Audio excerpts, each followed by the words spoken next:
Hello everyone, Chrissy here at A Little Glam, A Lot of Mom. Thanks for joining me today. In this video, I am sharing our choices for independent studies for 3 of my children, ages 4, 6, and 8. This intro is short and sweet today, so let's jump right into it. Language arts. We're continuing with the same resources and rhythm we followed last year. The first resource are the literature guides by HearthMagic, and that shouldn't be any surprise if you've been around a while. We do this together about twice a week, and obviously that's not an independent study, so I'll give those details in a future video of our family studies. The other 2 days of language arts, give or take. By the way, all of our plans always have room for flexibility and adjustments because that's real life and ebb and flow with the seasons, and the beauty of homeschooling is that we can do that. So Bella and I will be reading through the Usborne First Illustrated Grammar and Punctuation Guide once or twice a week as needed to review. This resource covers grammar, word classes, of course nouns, noun phrases, pronouns, verbs, adjectives, also prefixes, suffixes, main and subordinate clauses, punctuation. The illustrations will surely keep Bella engaged, and I also appreciate the examples and writing tips. And there are even quizzes sprinkled in if that's something you utilize for mastery. Before I move forward, I want to touch on the resurfacing issues with The Good and the Beautiful. I'm aware, I've read, watched, listened, I've done my own researching on what I can get my hands on in regards to this course. I've also reflected and come up with my own thoughts, and I've had discussions with my husband. Beyond this, I will not be sharing my thoughts because I don't agree with the cancel culture. Some things are best left in prayer. We have never used The Good and the Beautiful history, and we don't plan to use it, so from there we move on. So, however, we will continue with using the language arts to fit our lives, not the other way around. About twice a week, we open up this language arts coursebook by The Good and the Beautiful. This is level 2 because The Good and the Beautiful language arts is advanced, so the levels don't necessarily match or better represent the grade level of the student. So I opt for the free download because I have multiple children who will also utilize this in the near future. I print at home and I organize it in a 1-inch binder. This course includes phonics cards for levels K through 2, and the student is supposed to learn a certain amount of those phonics cards with each level. So we organize it very simply with a learning pile, a mastered pile, and a not yet introduced or not yet learned pile. To be honest, I'm not strict about these. Last year, I didn't even use them, but I did quiz Bella on them at the end of level 1, and she knew every single one, and she learned that by just reading. Who would have thought? So this course looks really thin because I only like to print about 50 lessons at a time. Because flexibility and re-evaluating during the year, we might not need every single lesson. I also keep a folder in this binder here to store paper or notes. Moving on to handwriting for Bella this year is Draw Right Now, a drawing and handwriting course for kids. We chose Book 7, Animals of the World, Part 1, and Book 5, The United States, to correlate handwriting with our unit blocks or unit studies for this year. You already know how we roll. So basically, this is copywork. If you follow the Charlotte Mason methodology, you probably do it in your home too. We see and already do copywork in the literature guides, so we're familiar. And then the fun twist to this is the drawing for my art-loving and creative Bella. So in this book, we're learning to draw animals throughout different forests of the world. So the tropical forest chapter will pair wonderfully during our Amazon rainforest study, animals of the northern forest, and forest animals down under. There are also 2 lessons on drawing a globe and a map, and I love that snippet of geography in here, intertwined with zoology and the factual copywork, the illustrated art to inspire my students' drawing and coloring. I love it, and I know that Bella will love this resource too. Just FYI, we didn't buy the companion journal. I opted for a primary composition journal instead. Moving on to enrichment, we're doing enrichment as an individual study because naturally children will have different interests and passions. Bella has decided on learning to play a ukulele, influenced by her older sister. I purchased this beginner soprano ukulele on Amazon, mahogany. I believe it's 21 inches, and it included a case, a strap, and digital tuner. I've actually started this week with instructional videos on how to tune it, becoming familiar with the anatomy, positioning it, and finger placement and strumming. But she will be taking actual playing lessons throughout school. So I thought as a fun twist today, I'd also share the independent readers because those will be read independently. And we have both agreed and selected together for her to finish the series Zoe and Sassafras, the adventures and experiments of this young scientist, her sidekick pet cat, and the magical creatures of the forest that need her help. This is one of the very, very limited twaddle-like book series that I can get behind because there are scientific concepts and language introduced in these stories, the STEM elements, and it inspires my daughter to be a scientist, and our world needs more girl scientists. So if you're not familiar with what the term twaddle means, it's a coined term by Charlotte Mason, and it's basically referring to dumbed down literature for children. So to be clear, I don't restrict or even discourage twaddle books out loud.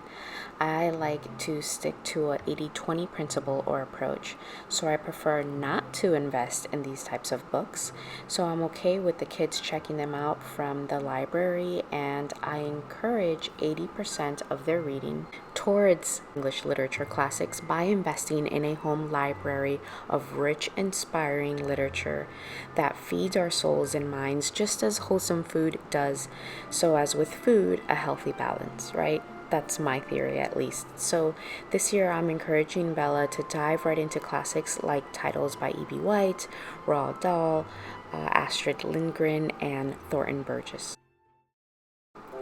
Noah also sits along for our literature guides twice a week, and so the other 2 days, give or take, we open the Good and the Beautiful language arts. He's moved on to level K, equivalent to first grade. So I do have the recommended reader for this level, and to be honest, we're not crazy about it. So I haven't purchased another shared reader since I bought this one for Bella 2 years back. We'll bear through it because we have it, but we can definitely, and we did get through years past by substituting with better books. I like the morals and values in the stories, kids and family playing in nature, but the text is dry. They're not diverse. I have read the revised editions are more diverse in the illustrations. I personally don't care for these shared readers. I do, however, recommend their regular books in their library. The Good and the Beautiful original publications and republished classics are wonderful. Again, a similar organization method here. I use a 1-inch binder. I take advantage of the free download and I print myself at home.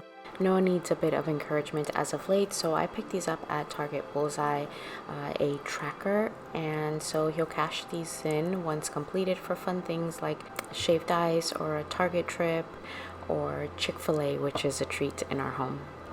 So the same pencil pouch here with the phonics cards included for this level, but I wanted to also share that you must be wondering, since we don't use this curriculum every day, naturally we do not finish the curriculum cover to cover, and I'm okay with that because I'm finally comfortable and confident with the fact that we do not need to check every box for it to represent a successful or productive school year.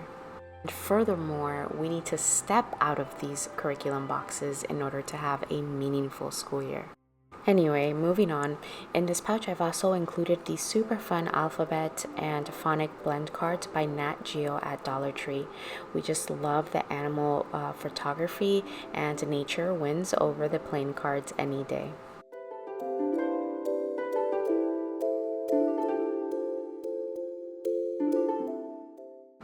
So sight words are introduced in this language arts program in the K primer, which is the level before this one, level K. But we have always enjoyed using these readers by Scholastic more. And these are non-fiction sight word readers, again by Scholastic.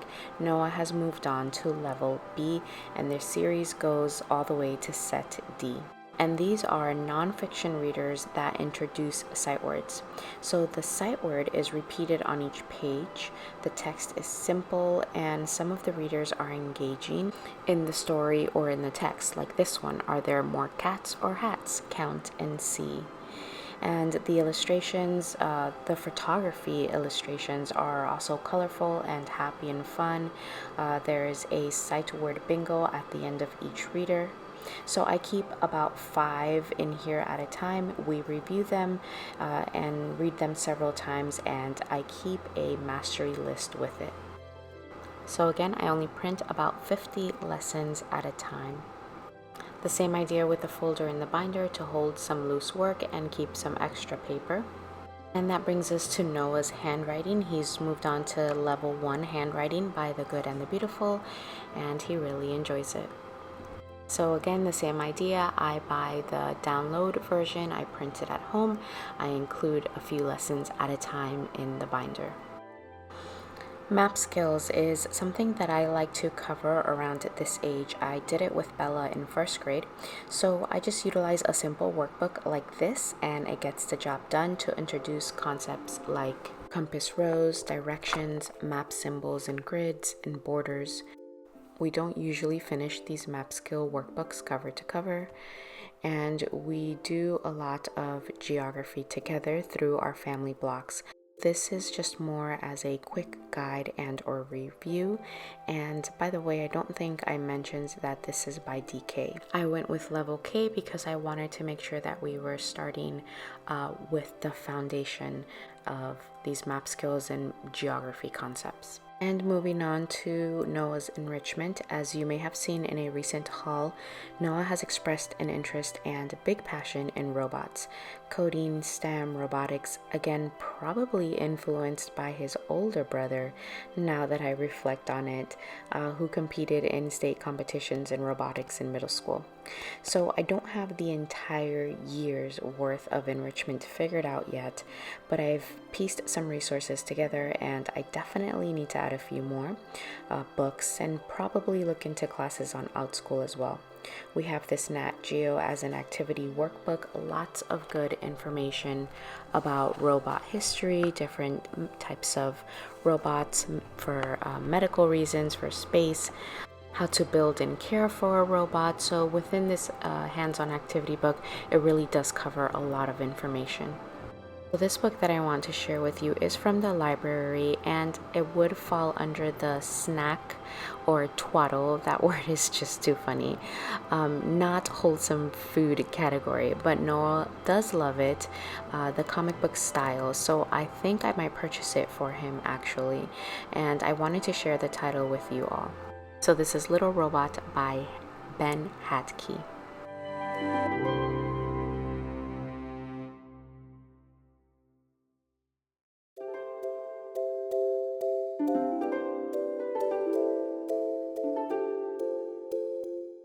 Botley 2.0 for coding. This is a 76-piece set, and Noah is being introduced to logic, sequencing, and early coding fundamentals through this toy.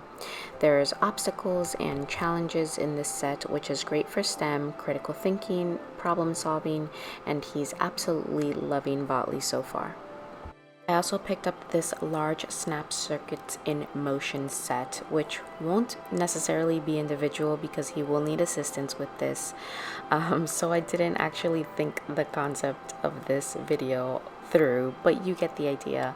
The same with this next resource, Robot Face Race, a super fun board game, great for pre-reading skills, visual discrimination, and also logic and critical thinking. If you want a more detailed look into some of these resources, go check out my latest haul. I just don't want to be excessively repetitive with these videos. For Noah's independent readers, the goal is for him to get through our collection of Biscuit I Can Read books. His older sister kicked off her reading fluency with this set and has read them out loud to him many times, so he's excited for his turn at them.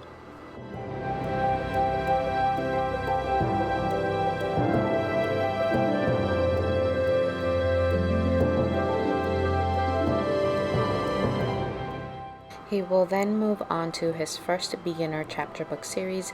This one is by The Good and the Beautiful, and the level is 1B. We have the box set that includes the compound word memory match game as well. Luke and Lily are twins living in a lighthouse on Firefly Island.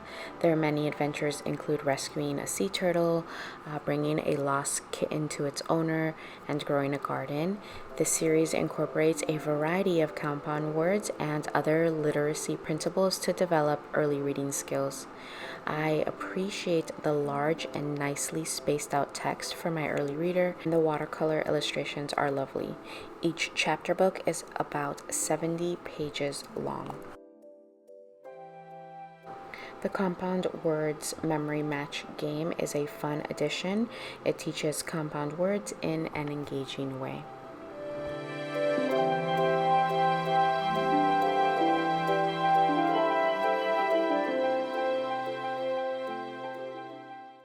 My Luna, who will be 5 at the end of the year, up to this point has done learning alongside us through observation, stories, art, and lots of play.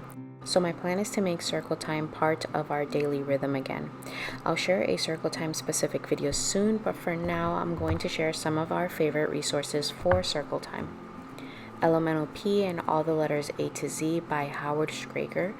I have the alphabet book, the teacher's manual, and the wall cards. The alphabet book are poems that celebrate the unique nature of each letter of the alphabet and an illustration that incorporates the forms of the letters. The illustrations are 16th century Middle Ages inspired and suggesting fairy tales and other stories.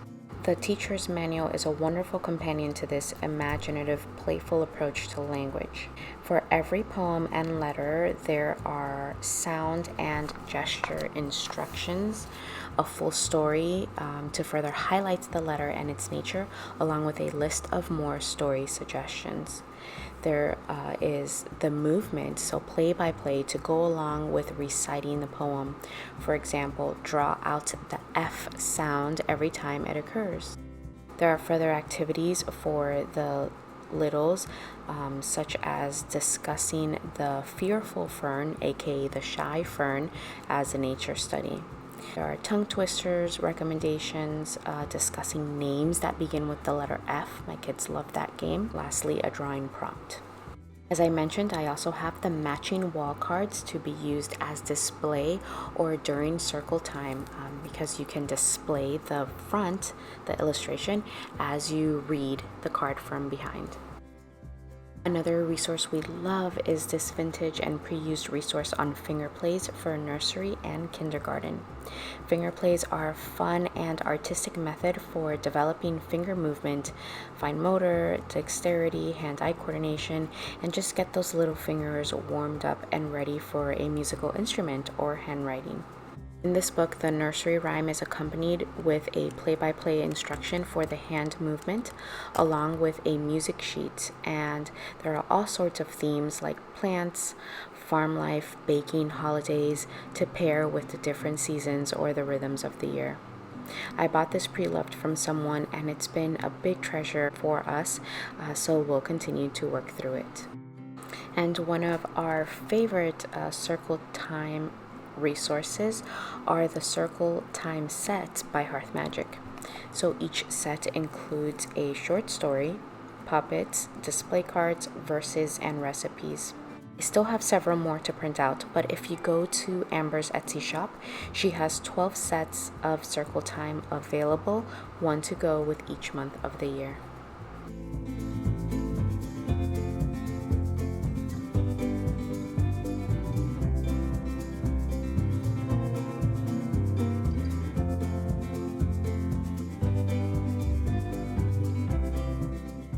I have very openly shared about our opinions and choice for delayed academics in our home, of course with an open mindset that every child is different.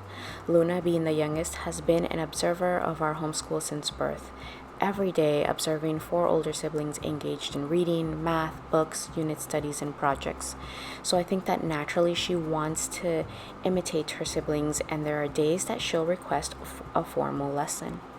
For those days, I have prepared her own language arts binder with the Good and the Beautiful pre-K course book. This course focuses on letters and sounds, vowels, numbers, colors, motor skills, sorting, matching, and rhyming. Just as with the rest of our resources, the goal is not to work this course from cover to cover, but more to personalize it to our learning style.